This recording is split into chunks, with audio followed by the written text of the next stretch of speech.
Hello दोस्तों, कैसे हो आप सभी। आज मैं आपके लिए कहानी लेकर आई हूँ। क्या भाभी, जब देखो पीछे पड़ी रहती हो।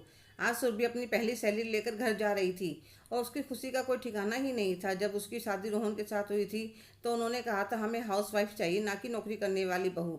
और मुझे तो जैसे मन की मुराद मिल गई थी, क्योंकि मुझे भी नौकरी करना पसंद नहीं था। मेरा यह मानना था कि पति कमाए और बीवी ऐश करे। शादी को 2 साल ही हुए थे कि रोहन की फैक्ट्री में काफ़ी बड़ा नुकसान हो गया। रोहन जिसके साथ पार्टनरशिप में काम करता था, वह बहुत चालाक निकला और फैक्ट्री में नुकसान दिखाकर काफ़ी पैसा लेकर भाग गया। जितनी देनदारी थी सारी रोहन के सिर पर रह गई। घर चलाना भी बहुत मुश्किल हो रहा था। इसलिए मैंने नौकरी करने की सोची। मेरा साल भर का बेटा था। सासू माँ कहने लगी, बहू इसे मैं संभाल लूँगी। और फिर मैं कई जगह नौकरी के लिए अप्लाई किया और एक कंपनी में नौकरी मिल गई।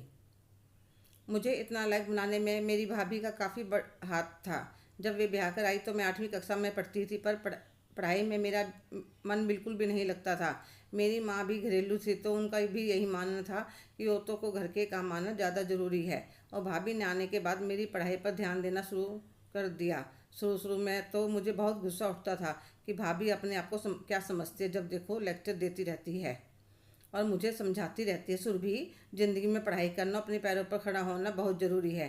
हम 5 बहनें थी, इसलिए मेरे पापा सबको नहीं पढ़ा पाए। मैं भी 10वीं पास हूँ, पर मेरे मन में कसक रह गई। पर मैं नहीं चाहती कि तुम्हारी पढ़ाई में कोई कमी रहे। देखो उषा दीदी कितना परेशान रहती है, पूरा दिन सिलाई करती है, फिर भी गुजारा होना मुश्किल रहता है। मम्मी जी भी उनकी कितनी मदद करती है। मेरे भैया राजन सबसे बड़े थे, उनसे छोटी उषा दीदी और मैं सबसे छोटी थी।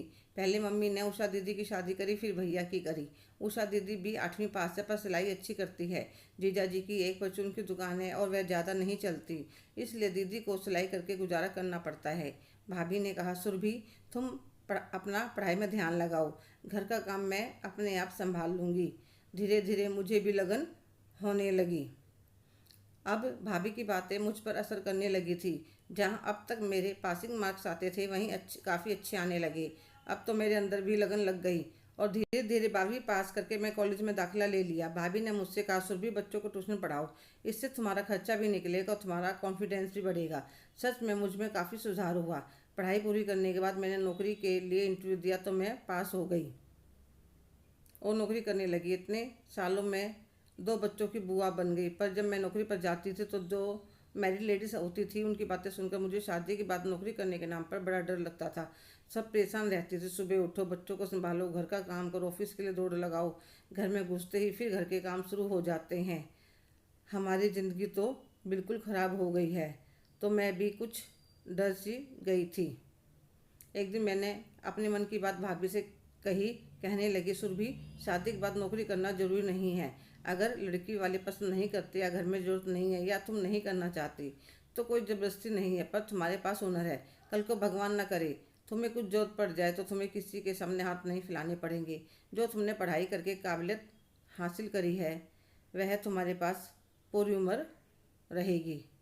और सच में भाभी की बात सही साबित हुई। आज मैं अपने पैरों पर खड़ी हूँ, अच्छा खासा कमाने लगी हूँ। परेशानी के समय अपने पति के कंधे के साथ कंधा मिलाकर उनका उनका साथ दे सकती हूँ, जिसकी वजह से घर में कोई क्लेश हो, कोई परेशानी नहीं है। अगर मुझे कमाना नहीं आता तो पूरा दिन घर में पैसों को लेकर लड़ाई झगड़ा होता।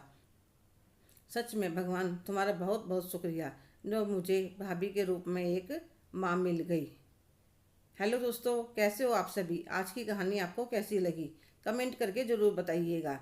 अगर आप मेरे चैनल पर नए हैं तो प्लीज़ लाइक, शेयर, सब्सक्राइब करना ना भूलें। धन्यवाद।